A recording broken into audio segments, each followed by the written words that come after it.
Hello दोस्तों, स्वागत है आपका आपके अपने यूट्यूब चैनल 3 पॉइंट क्लासेस में। दोस्तों, मैं आज आपको भारत का संवैधानिक इतिहास पढ़ाने का प्रयास करूंगा और किसी भी पेपर में ये सबसे अधिक पूछा जाने वाला चैप्टर है। तो शुरुआत इसकी जो होती है वो होती है भारत में ब्रिटेन व्यापारियों के आने से।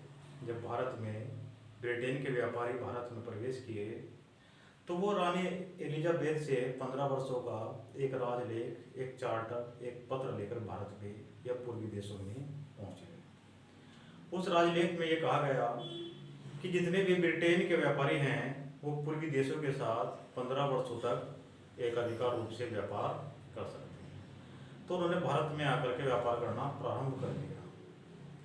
लेकिन उसी समय घटना घटित हुई कि जो मुगल सम्राट था औरंगजेब, उनकी मृत्यु हो गई और उनकी मृत्यु के साथ ही भारत में जो मुगल साम्राज्य है उसका विघटन होना शुरू हो गया। विघटन होने से भारत में अव्यवस्था फैल गई। इसी अव्यवस्था का फायदा अंग्रेज व्यापारियों ने उठाया। अब अंग्रेज व्यापारी व्यापार के सपने को त्याग कर भारत में शासन करने का सपना देखने लगे और इसी सपने को 1757 ईस्वी के प्लासी के युद्ध ने साकार करने का कुछ प्रयास किया। लेकिन 1764 के बक्सर के युद्ध ने उस सपने को पूर्णतः साकार कर दिया और भारत में अब जो शासन करेगा वो ब्रिटिश साम्राज्य होगा। यह फाइनल हो चुका था। तो इसकी शुरुआत होती है 1600 ईस्वी से। 1600 ईस्वी में एक राजलेख बनाया गया और उस राजलेख में यह कहा गया कि जितने भी पूर्वी देश हैं उन पूर्वी देशों के साथ 15 वर्षों तक एक अधिकार रूप से व्यापार करेंगे। यानी कि महारानी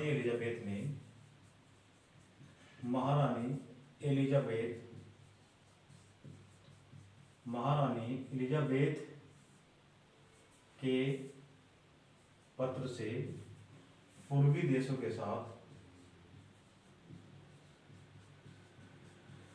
15 वर्षों का व्यापार, जितने पूर्वी देश है उनके साथ 15 वर्षों तक एक अधिकार रूप से व्यापार करने का जो एक चार्टर है, एक एक्ट है, एक राजलेख है जो महारानी एलिजाबेथ के द्वारा जो है निर्गत किया गया था, उसे लेकर के अंग्रेज व्यापारी पूर्वी देशों की ओर प्रारंभ हो गए। इसी क्रम में 31 दिसंबर 1600 ईस्वी में ईस्ट इंडिया कंपनी की स्थापना की गई। 31 दिसंबर 1600 ईस्वी में ईस्ट इंडिया कंपनी की स्थापना की गई और ईस्ट इंडिया कंपनी की स्थापना में दो व्यक्तियों ने महत्वपूर्ण योगदान दिया। पहला जॉर्ज वाट और दूसरा जॉन वाइट।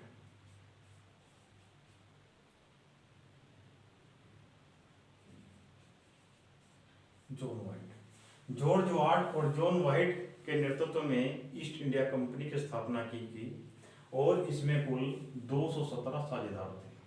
217 साझेदार और कंपनी की कुल जो संपत्ति थी वो 30,133 पौंड थी। 30,133 पौंड के साथ अब 31 दिसंबर 1600 ईस्वी में ईस्ट इंडिया कंपनी की स्थापना की गई और ईस्ट इंडिया कंपनी को चलाने के लिए एक गवर्नर और एक उप गवर्नर और 3 अन्य सदस्य नियुक्त किए गए। ईस्ट इंडिया कंपनी का संचालन करने के लिए, चलाने के लिए एक गवर्नर, एक उप गवर्नर और 3 अन्य सदस्य नियुक्त किए गए और इन्हें कहा गया कोर्ट ऑफ डायरेक्टर। इन्हें क्या कहा गया? कोर्ट ऑफ डायरेक्टर या कोर्ट ऑफ डायरेक्टर या निदेशक मंडल। निदेशक मंडल या गवर्नर व उनकी परिषद। गवर्नर यानी कि परिषद। ईस्ट इंडिया कंपनी का संचालन करने के लिए एक गवर्नर, एक उप गवर्नर और 3 अन्य सदस्य नियुक्त किए गए और इस पैनल को, इस समिति को कहा गया कोर्ट ऑफ डायरेक्टर या निदेशक मंडल या गवर्नर व उसकी परिषद। अब ईस्ट इंडिया कंपनी पूर्वी देशों के व्यापार करने के लिए तैयार हो चुकी थी और वो भारत या और अन्य देशों में प्रवेश कर गई। 1764 में बक्सर का युद्ध हारने के बाद अब भारत में कंप्लीटली अंग्रेजों का शासन आ चुका था।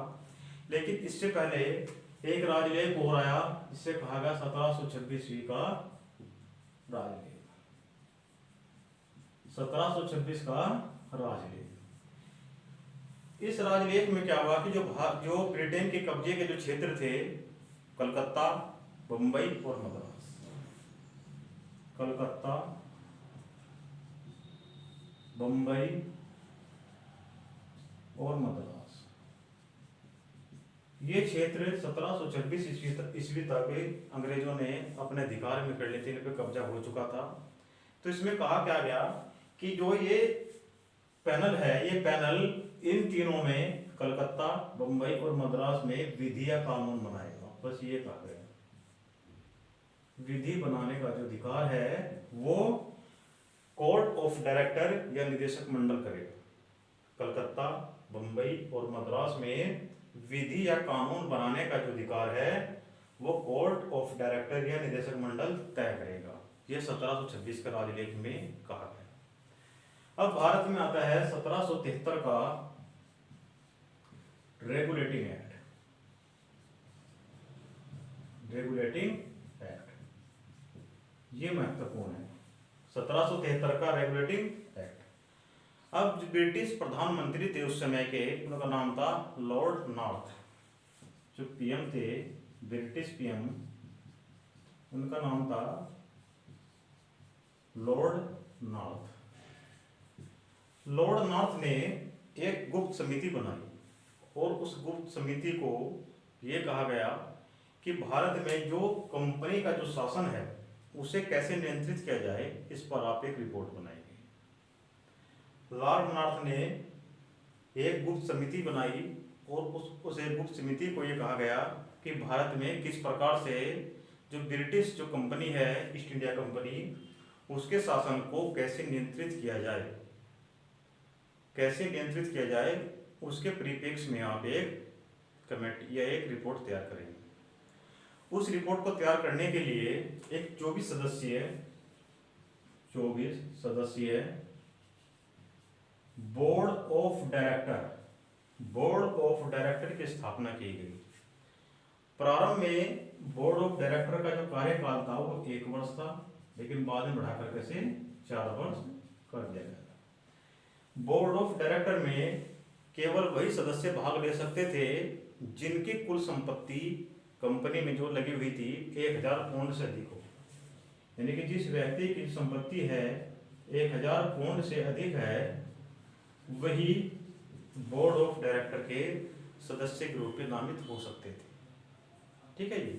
अब इसमें एक प्रावधान और किया गया, क्या कि जो बंगाल का गवर्नर जनरल था उसे अब गवर्नर जनरल बना दिया गया। सॉरी, बंगाल का जो गवर्नर था अब उसे गवर्नर जनरल बना दिया गया।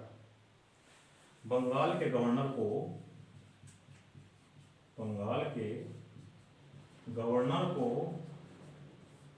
गवर्नर जनरल बना दिया गया और ये कहा गया कि भारत में अब जो बंगाल का गवर्नर है वही भारत में जो अधिकार है ब्रिटिश कंपनी का सब वही देखेगा। और भारत में बंगाल के गवर्नर जनरल के रूप में 3 व्यक्ति और शामिल किए गए, 4 व्यक्ति और शामिल किए गए। यानी कि जो बंगाल का गवर्नर था उसे गवर्नर जनरल बना दिया गया और उसकी समिति में 4 मेंबर और जोड़ दिए गए। तो भारत में पहला गवर्नर जनरल कौन था? प्रथम गवर्नर जनरल वारेन हेस्टिंग प्रथम गवर्नर जनरल था। भारत में बनने वाला प्रथम गवर्नर जनरल कौन था? Warren Hasting. और इसके परिषद में 4 मेंबर और जोड़ दिए गए, जिनका नाम था फिलिप फ्रांसीसी,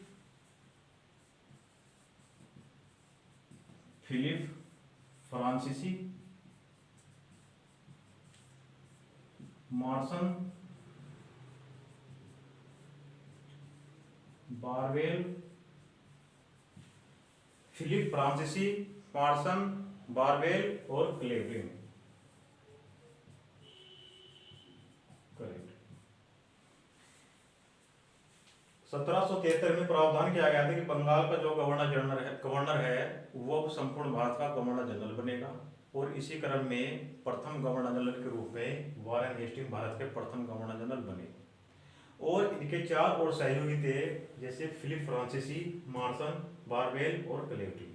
ये पेपर में पूछे गए।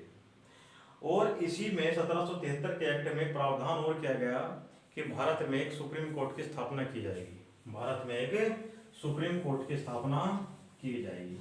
तो उसी क्रम में भारत में कलकत्ता में एक सुप्रीम कोर्ट की स्थापना की गई। कहाँ पे?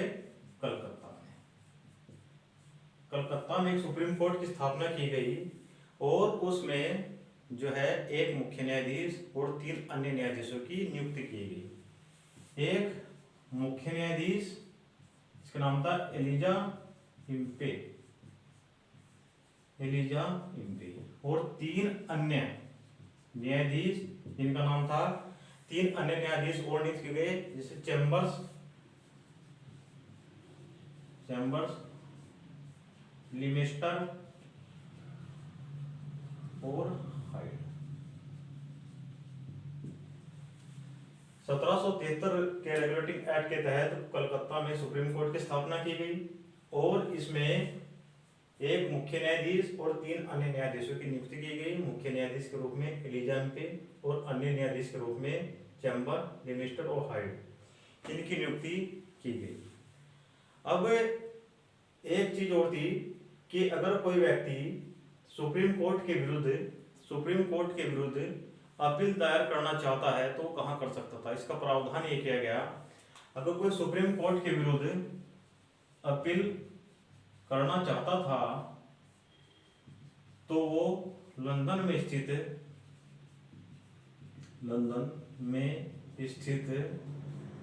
प्रिवी काउंसिल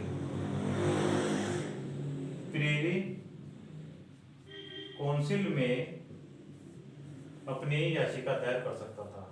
यानी कि सुप्रीम कोर्ट के विरुद्ध भी अगर कोई जाना चाहता था तो वो लंदन में स्थित प्रिवी काउंसिल में जा सकता था।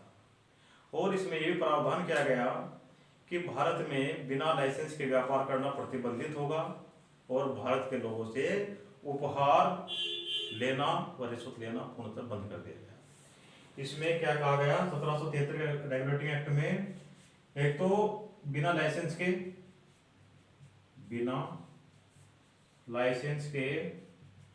व्यापार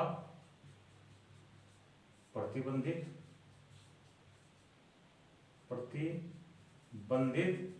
एवं भारतीयों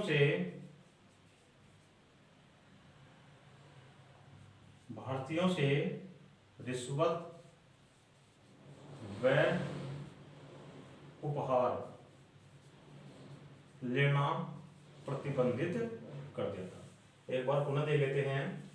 1773 का रेगुलेटिंग एक्ट ब्रिटिश प्रधानमंत्री लॉर्ड नॉर्थ ने एक गुप्त समिति के आधार पर शुरुआत की। इसमें 24 सदस्यीय बोर्ड ऑफ डायरेक्टर की स्थापना की गई, जिनका प्रारंभ में जो कार्यकाल था 1 वर्ष था, जिसे बाद में बदल करके 4 वर्ष कर दिया गया था। बोर्ड ऑफ डायरेक्टर में वही सदस्य भाग ले सकते थे जिनकी कुल संपत्ति कंपनी में जो लगी हुई थी 1000 पाउंड से अधिक होगी। और इसमें एक महत्वपूर्ण प्रावधान ये भी किया गया था, ये इंपोर्टेंट है। प्रावधान किया गया था कि जो बंगाल का गवर्नर है उसे पूरे भारत का गवर्नर जनरल नियुक्त कर दिया गया। और भारत में पहला जो गवर्नर जनरल नियुक्त हुआ था उसका नाम था वारेन हास्टिंग के साथ 4 व्यक्ति और जोड़ दिए गए, जिनका नाम था फिलिप फ्रांसीसी, मार्सन बारवेल और क्लेवरिन। अब ये 5 सदस्य जो पैनल था ये पूरे भारत में शासन का कंट्रोल करेगा। इसी क्रम में एक और महत्वपूर्ण इन्होंने कार्य किया, सुप्रीम कोर्ट की स्थापना कर दी कलकत्ता। उसमें एक मुख्य न्यायाधीश और 3 अन्य न्यायाधीशों की नियुक्ति की गई। मुख्य न्यायाधीश के रूप में एलिजा एम्पे और अन्य न्यायाधीश के रूप में चैम्बर, डिमेस्टर और हाइड का जो है इन्होंने नियुक्त किया। सुप्रीम कोर्ट के विरुद्ध भी अपील दायर की जा सकती थी, जो कि लंदन में प्रीवी काउंसिल में कर सकते थे। ठीक है जी। अगर सुप्रीम कोर्ट के विरुद्ध किसी को कोई आपत्ति है तो वो अपनी अपील जो है दायर कर सकता था प्रीवी काउंसिल में, जो कि कहाँ थी, लंदन में स्थित थी। इसमें और भी प्रावधान किए गए, जैसे बिना लाइसेंस के व्यापार को प्रतिबंधित कर दिया गया कि बिना लाइसेंस से कोई व्यापार नहीं करेगा। उसी क्रम में भारतीयों से रिश्वत लेना और उपहार देना जो है पूर्ण रूप से प्रतिबंधित कर दिया गया। अब 1773 के जो रेगुलेटिंग एक्ट है, इसमें जो कुछ दोष रह गए थे उन दोषों को दूर करने के लिए 1773 के रेगुलेटिंग एक्ट में जो कुछ दोष रह गए थे उन दोषों को दूर करने के लिए 1781 ईस्वी में एक एक्ट लाया गया जिसे कहा गया डंडास एक्ट। 1783 ईस्वी 1773 के रेगुलेटिंग एक्ट के दोषों को दूर करने के लिए, दोष रह गए थे, जो कमियां रह गई थी, उन कमियों को दूर करने के लिए 1783 ईस्वी में एक एक्ट लाया गया, कहा गया डंडास एक्ट। डंडास एक्ट, ये डंडास एक्ट लंदन की जो वहाँ का जो लोकसभा है वहाँ पे पारित किया गया, और वहाँ पर उस वक्त पे गठबंधन की सरकार थी, और गठबंधन के रूप में लॉर्ड नॉर्थ और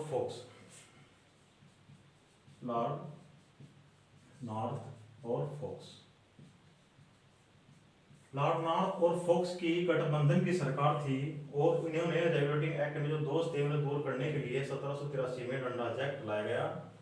और इस डंडास एक्ट में लॉर्ड नॉर्थ और फोक्स की मिली हुई सरकार थी।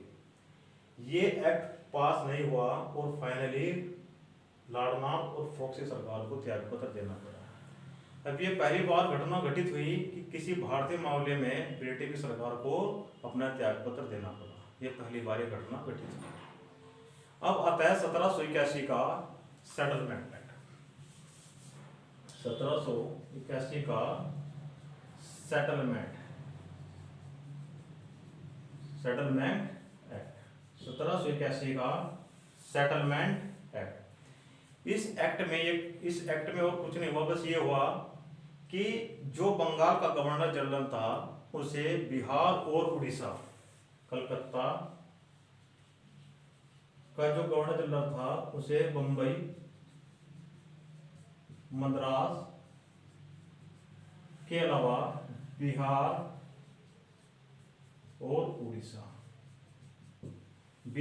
और उड़ीसा के जो नियम थे, विधि थी, उन्हें कानून बनाने का अधिकार उन्हें दे दिया गया। और अगर कोई कानून कलकत्ता, बंबई और मद्रास के परिप्रेक्ष्य से बनाया जाता था तो वो बिहार और उड़ीसा के राज्यों में भी लागू हो जाता था। यही किया गया बस 1781 सेटलमेंट एक्ट में, और कुछ नहीं था इसमें। फिर इसके बाद आता है 1784 का पिट्स इंडिया एक्ट। 1784 का पिट्स इंडिया एक्ट। 1784 का पिट्स इंडिया एक्ट, ये बहुत ही महत्वपूर्ण एक्ट था। इस एक्ट में अब क्या हुआ कि जितना जो कंपनी का जो शासन था वो ब्रिटिश क्राउन के अधीन कर दिया गया। जो कंपनी का जो शासन था, कंपनी का शासन ब्रिटिश क्राउन या ताज के अधीन कर दिया गया।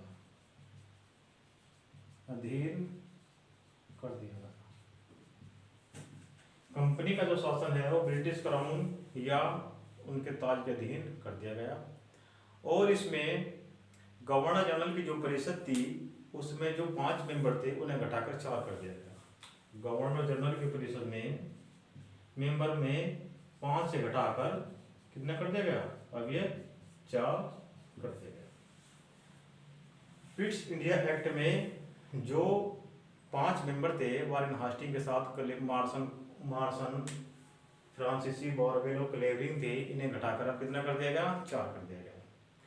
और भारत में जो अंग्रेज व्यापारी थे, जो अंग्रेज अधिकारी थे, उन पर मुकदमा चलाने के लिए ब्रिटेन में एक कोर्ट की स्थापना की। ये इंपॉर्टेंट है। जो भारत में अंग्रेज अधिकारी थे, उन अधिकारियों पर अगर किसी ने कोई अवैध कार्य किया हो तो उन पर मुकदमा चलाने के लिए लंदन में एक कोर्ट की स्थापना कर दी गई थी। पेपर में पूछा गया है। जो अंग्रेज व्यापारी थे उन पर मुकदमा चलाने के लिए एक लंदन में कोर्ट की स्थापना कर दी गई थी। और इसमें सबसे महत्वपूर्ण जो इम्पोर्टेंट है वो ये था कि अगर कोई भी भारतीय राजा हो, उसके साथ संधि करनी हो या युद्ध करना हो, ये पूर्णतः जो पूरा अधिकार है वो गवर्नर जनरल को दे दिया। युद्ध और संधि का जो अधिकार था वो गवर्नर जनरल को दे दिया गया। यानी कि अगर कोई भारतीय राजा है, उसके साथ संधि करनी है, कोई व्यापार करना है, तो उसका जो पूर्णतः जो अधिकार है वो किसे दे दिया? गवर्नर जनरल को दे दिया गया। और कंपनी को किसी भारतीय से उपहार देने पर पूर्णतः प्रतिबंध लग चुका था। अब किसी कर्मचारी पर भी उपहार लेने से पूर्णतः प्रतिबंध लग चुका था। उम्मीद है आपको, मैंने आज 6 एक्ट पढ़ाए हैं, उम्मीद है आपको ये पसंद आए होंगे। और इसकी दूसरी वीडियो कल आएगी। तो अगर आपको वीडियो अच्छी लगी है तो मेरे चैनल को सब्सक्राइब करें, कमेंट करें, लाइक करें।